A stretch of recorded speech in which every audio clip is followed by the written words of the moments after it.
کے درمیان تشریف لائیں گے۔ میرے دینی بھائیوں اور دوستوں، کوئی بھی پروگرام یا کوئی بھی کانفرنس اور اجلاس جب منعقد کیا جاتا ہے تو اس کا کچھ نہ کچھ مقصد ہوتا ہے۔ ہمیں اور آپ کو یہ معلوم ہونا چاہیے کہ جماعت اہل حدیث جو ہندوستان کی ایک بہت ہی قدیم جماعت ہے، اور اس جماعت نے نہ صرف یہ کہ آزادی کے بعد بلکہ اس ملک بھارت کی آزادی سے پہلے 300 سال پہلے اس ملک میں قال اللہ اور قال رسول کی صداؤں کو بلند کرنے کے لیے، اور خاص طور پر جب انگریزوں نے اس ملک پر قبضہ جما لیا اور دیش واسیوں کو ظلم اور تشدد کی بھٹی میں جھونک دیا، پورا دیش، پورا ملک اور پوری جنتا اور عوام ان کے ظلم اور تشدد سے کراہ رہی تھی، تو سب سے پہلی جو آواز بھارت کی آزادی کے لیے، دیش کی آزادی کے لیے، ہماری اور آپ کی آزادی کے لیے، اور اس ملک کو انگریزوں کے ظلم سے بچانے کے لیے، اور یہاں دیش واسیوں کے ذریعے سے بنائی ہوئی سرکار کو قائم کرنے کے لیے، ایک ڈیموکریسی اور جمہوری سرکار کو قائم کرنے کے لیے جو آواز سب سے پہلے بلند ہوئی تھی، وہ جماعت اہل حدیث کے انہی جانباز علماء کے ذریعے سے ہوئی تھی۔ یہ آواز بنگال سے اٹھی، پٹنہ صادق پور پہنچی، اور رفتہ رفتہ پورے ملک کے اندر ایک آندولن چلا، انگریزوں بھارت چھوڑو۔ دیش واسی کھڑے ہوئے، اس ملک میں رہنے والے ہمارے ہندو بھائی کھڑے ہوئے، سکھ اور عیسائی کھڑے ہوئے، مسلم کھڑے ہوئے، تمام ذات اور برادریاں کھڑی ہوئی، اور ایک شعلے جوالا کی طرح سے انگریزوں بھارت چھوڑو کا یہ نعرہ پورے دیش کے اندر پھیل گیا۔ کشمیر سے لے کر کے کنیا کماری تک، بنگال کی کھاڑی سے لے کر کے راجستھان کے آخری حصے تک پورے دیش میں لوگوں نے آندولن کیا، تحریک چلایا۔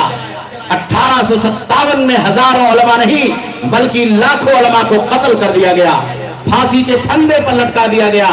ڈاکٹر تارا چند نے لکھا ہے، جو ہمارے اور آپ کے اس ملک کے، ہندوستان اور بھارت کے بہت ہی مستند اور معتبر رائٹر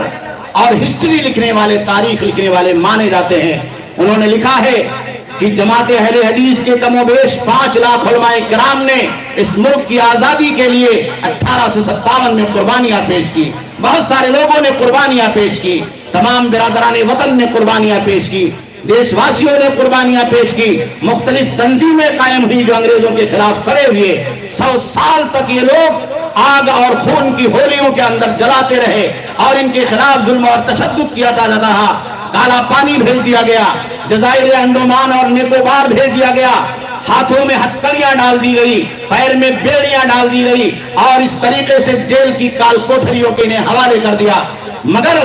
100 سال کی یہ لمبی تاریخ اور ہندوستان میں علماء کی تاریخ، یہاں کے دیش واسیوں کے جانبازی اور قربانی کی تاریخ کبھی ہمیں اور آپ کو فراموش نہیں کرنا چاہیے۔ کندھے سے کندھا ملا کر کے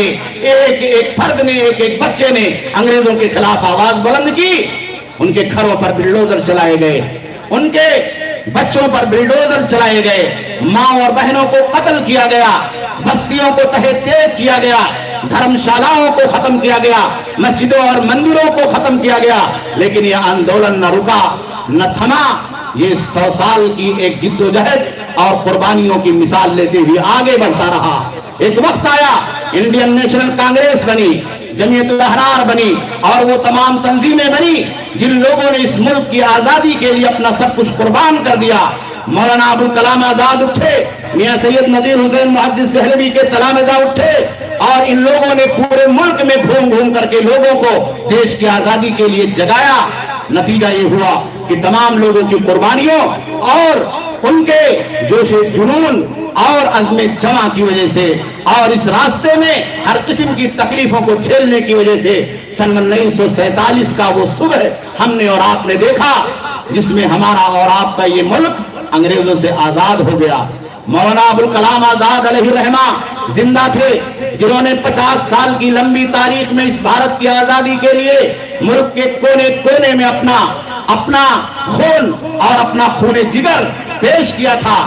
اسی مہاراشٹر کے احمد نگر کے قلعے میں مولانا آزاد کو قید کر دیا گیا، مولانا آزاد کو جیل کی کال کوٹری کے اندر بند کر دیا گیا، لیکن یہ سلسلہ نہ رکا نہ تھما۔ جب ملک آزاد ہو گیا تو سب سے پہلے مولانا ابوالکلام آزاد علیہ الرحمہ کو اس بھارت کا پرتھم وزیر تعلیم، پہلا وزیر تعلیم بنایا گیا۔ 1958 تک اس ملک میں تعلیم اور ایجوکیشن کے تعلق سے سب سے بڑی پلاننگ کرنے والے جو وزیر تھے وہ ہماری اور آپ کی جماعت کے ایک سیاسی سپوت ہی نہیں، ایک دینی سپوت ہی نہیں، بلکہ آزادی کے حوالے سے اس ملک کے تمام آندولنوں میں، تمام تحریکوں میں شرکت کرنے والے اور پورے ملک کو بھائی چارہ، قومی یکجہتی کی تعلیم دینے والے، تمام سماج سے نفرت اور فساد کے نظریات کو مٹانے والے، امن اور سلامتی کو پھیلانے والے مولانا ابوالکلام آزاد علیہ الرحمہ تھے، جن کو پہلا وزیر تعلیم بنایا گیا۔ جماعت اہل حدیث انہی پرکھوں اور انہی بزرگوں کی میراث ہے اور انہی کے نقش قدم پر چلنے والی ہے، اور انہی کے قربانیوں کا حوصلہ، انہی کے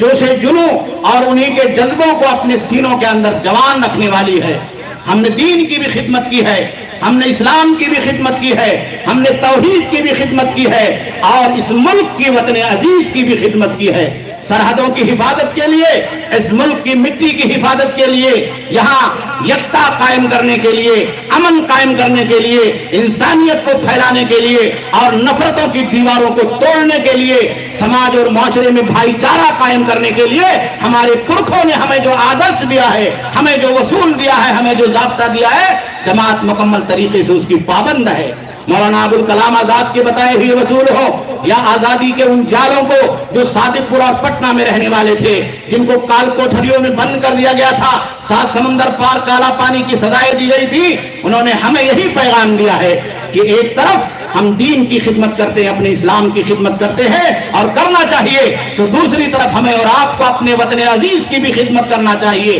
وطن کی رکھوالی کرنا چاہیے، اس کے سرحدوں کی رکھوالی کرنا چاہیے، اور اس وطن میں رہنے والے تمام برادران وطن کے لیے بلا تفریق مسلک، بلا تفریق ملت، بلا تفریق دھرم اور مذہب کے، چاہے ہندو بھائی ہو، چاہے سکھ بھائی ہو، چاہے عیسائی بھائی ہو، چاہے چھوٹی چھوٹی ذات برادریاں ہو یا دوسرے ذات اور برادریوں سے تعلق رکھنے والے ہو، ان تمام کے بیچ سے نفرتوں کی دیواروں کو توڑ کر کے سماج میں محبت کو قائم کرنا چاہیے، بھائی چاروں کو فروغ دینا چاہیے، انسانیت کو فروغ دینا چاہیے، اور انہی بنیادوں پر آج کی اس کانفرنس کو بلایا گیا ہے، آج کی اس کانفرنس کو منعقد کیا گیا ہے۔ مساجد کے ائمہ کا، علماء کا پیغام یہ ہے کہ سماج میں امن کو قائم کیا جائے، اس فساد کو ختم کیا جائے جو ہمارے نئی نسلوں کے ذہنوں کو بگاڑ رہا ہے، اور اس انحراف کو ختم کیا جائے جو کہیں نہ کہیں سے ہمارے اور آپ کے بچوں کے ذہن و دماغ میں اور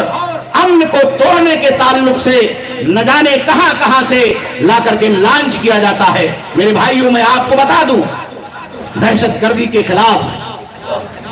سب سے پہلے اس ملک کے اندر جو آواز اٹھی وہ ہماری اور آپ کی وہ مرکزی تنظیم تھی جسے مرکزی جمعیت اہل حدیث ہند کہا جاتا ہے۔ 2005 میں جب داعش کو کوئی نہیں جانتا تھا، مرکزی جمعیت اہل حدیث ہند نے اپنے اسٹیج سے، ہماری جماعت کے اسٹیج سے قوم کے لوگوں کو، اپنے نوجوان بچوں کو آگاہ کیا کہ وہ اس طرح کی سرگرمیوں میں اور اس طرح کے خیالات اور نظریات رکھنے والے جو ہمارے ملک میں امن کو توڑنے کا ذریعہ ہے، نوجوان بچوں کو گمراہ کرنے کا ذریعہ ہے، ان کے راستوں کو اور صحیح راستوں کو، روٹ کو تبدیل کر کے غلط رجحانات اور نظریات پہ لے جانے والے ہیں، ان تمام لوگوں کو آگاہ کیا جائے اور ان تمام چیزوں سے ان کو بچایا جائے۔ امن کا پیغام دیا، محبت کا پیغام دیا۔ اسی طریقے سے اس کانفرنس کا جو دوسرا مقصد ہے، سماج میں جو برائیاں پھیلی ہوئی ہیں، ابھی آپ نے بچی کی تقریر سنی جہیز کے تعلق سے، ان برائیوں کے خلاف بھی ہمیں اور آپ کو کھڑا ہونا ہے۔ نشہ خوری اور ڈرگس کا جو ماحول سماج کے اندر بنایا جا رہا ہے، پھیلایا جا رہا ہے، نئی نسلیں گمراہ ہو رہی ہیں، چھوٹے چھوٹے بچے گمراہ ہو رہے ہیں، نشے کی گولیاں، نشے کا انجیکشن، نشے کی دوائیاں، نشیلی چیزیں پان کی پٹیوں پر فروخت کی جا رہی ہیں۔ آج میں پوری ذمہ داری کے ساتھ آپ کو یہ بتا دینا چاہتا ہوں کہ یہ اسٹیج پر بیٹھے ہوئے علماء مدرسے کے حجروں میں اور مسجد کے ممبروں سے یہی پیغام دیتے ہیں کہ یہ جو نشے کی چیزیں سماج اور معاشرے میں پھیلائی جا رہی ہے، یہ ہماری